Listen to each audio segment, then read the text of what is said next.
தெரியல. அருமையான தம்பி, மிகவும் பாசம் உள்ளவன். என் தம்பியில ரொம்ப பாசம் உள்ளவன், இறக்க குணம் உள்ளவன். அவன் ஆண்டவரை ஏற்றுக்கொண்டிருந்து பல விதமான கஷ்டங்கள் பாடுகளும் தொடர்ந்து அவனுக்கு வந்துட்டு இருந்து. ஆனால் சின்ன வயசுல அவன் சொன்னான், அப்பவும் நாங்க எங்களுடைய கடை நகை எல்லாம் போச்சு, அவனுக்கு தெரியும். அப்போ சொன்னான், தேவி, இந்த உலகத்துல என்னது இருந்தாலும் இல்லாவிட்டாலும் இயேசு கூட திரும்ப மாத்திரம் நம்மளை விட்டு போகக்கூடாதுன்னு சொல்லுவாங்க. நான் அதை நினைக்காம சின்ன வயசுல இவனுக்கு இப்படிப்பட்டதான ஒரு அறிவை கத்தர் கொடுத்துருக்காருன்னு நினைச்சு ஸ்தோத்திரம். அதுக்கு முன்னாடி இந்த கடை வைக்கும் போது எங்களுக்கு தெரியவே செய்யாது. கத்தர் அவனுக்கு நல்ல எல்லா வருமானத்தை அதிகம் பெருக்கி கொடுத்தார். எல்லாம் தேவன் அவனுக்கு செய்தார்.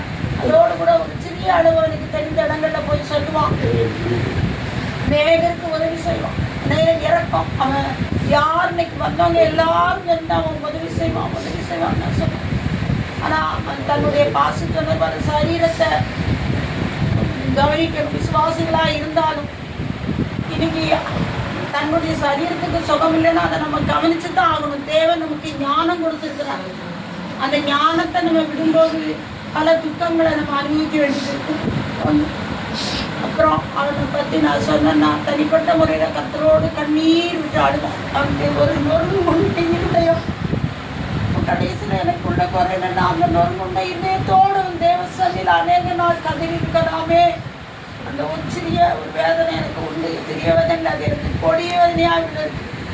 அப்படின்னா அந்த மரண இப்பொழுது வந்திருக்காதோ அப்படி கூட எனக்கு சந்தேகம். அந்த அளவு. ஆனால் அருமையான ஒரு தம்பி, பாசமுள்ள ரொம்ப பாசமா இருக்கும்.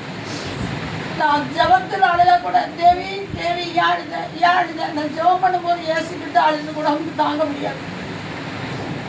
அப்படிப்பட்டதான ஒருவன் இந்த நாட்கள்ல நினைச்சு கூட பார்க்காத அளவு அவங்க நினைச்சிருக்க மாட்டாங்க. உடல் கண்டிஷன் அறிந்தாலும் நம்முடைய விசுவாசம் இயேசு நம்ம கூட இருக்கிறாருங்கிற விசுவாசத்துல நம்ம வாழ்ந்து கொண்டிருக்கிறோம். அதான் இன்னைக்கு அநேக சோதனைகள் நமக்கு வந்தாலும் அதே மகிமையுள்ள ராஜ்யத்திலே பிரவேசிக்க கர்த்தர் நம்மை தகுதிப்படுத்திக் கொண்டிருக்கிறார். அதற்காக நான் கர்த்தரை ஸ்தோத்திரிக்கிறேன். அவன் தேவனுடைய எனக்கு ஒரு பாஸ்டர்கிட்ட கூட கேட்டேன், அவன் பரலோகம் போவானான்னு கேட்டேன். ஏன்னா இப்படிப்பட்ட இதெல்லாம் வரும்போது நம்முடைய மனசுல இப்படிப்பட்ட காரியம் வருது. அவன் கர்த்தருடைய பிள்ளைதான், ஆனால் ஏன் இப்படி வந்துச்சு? இல்லை, எல்லாரும் மனுஷன் தானே, நம்ம சிந்திக்கக்கூடியதான். பாஸ்டர் கேட்டேன், இவர் வந்து வெயிட் பண்ண பாஸ்டர் அந்த வீட்டு வந்து கடைசியாக வீட்டு வந்துருந்தான். அவன் ஜெபம் பண்ணான். ஆனால் அவன் கூட அலலியா இழக்க முடியாத ஒரு இழப்பு. நாங்கள் ஏற்கனவே 2 மரணம் நடந்ததுனால அதை மாற்றுறதுக்கு எங்களுக்கு சங்கடம் இன்னும் அது இங்கே ரொம்ப ஒரு டவுனா. அடுத்தபடியாக அப்படி நீங்கள் நினச்சி பாருங்க, சந்திரசேகர் ஹாஸ்பிட்டலில் இருக்கா, இப்படி ஒரு மரணம் சம்பவிக்கு எவ்வளோ ஒரு கொடிய வேதனையில் நான் உண்மையாக சொல்லுறது கேட்டுக்கொள்ள. ஆனாலும் கர்த்தர் இவ்வளவாய் அவர் நல்லவர்னு சொல்ல முடியாது தைரியத்தை தந்திருக்கிறார். எது நடந்தாலும் இயேசு நல்லவர். இயேசுவுக்கு தெரியாம ஒரு காரியம் நடக்கும். அதான் நம்முடைய விசுவாசம். அந்த விசுவாசத்தை கடைசி வரை காத்துக் கொள்கிறவரும் அவர் தான். அநேகம் நீங்கள் ஜபத்தில தாங்குறவங்க எல்லாருக்கும் என் நன்றியை தெரிவிக்கிறேன். ஆஸ்மார் எல்லாரும் அதிகமாக எங்கள் ஜபத்தில் தாங்கினீங்க, உதவி செய்தீங்க.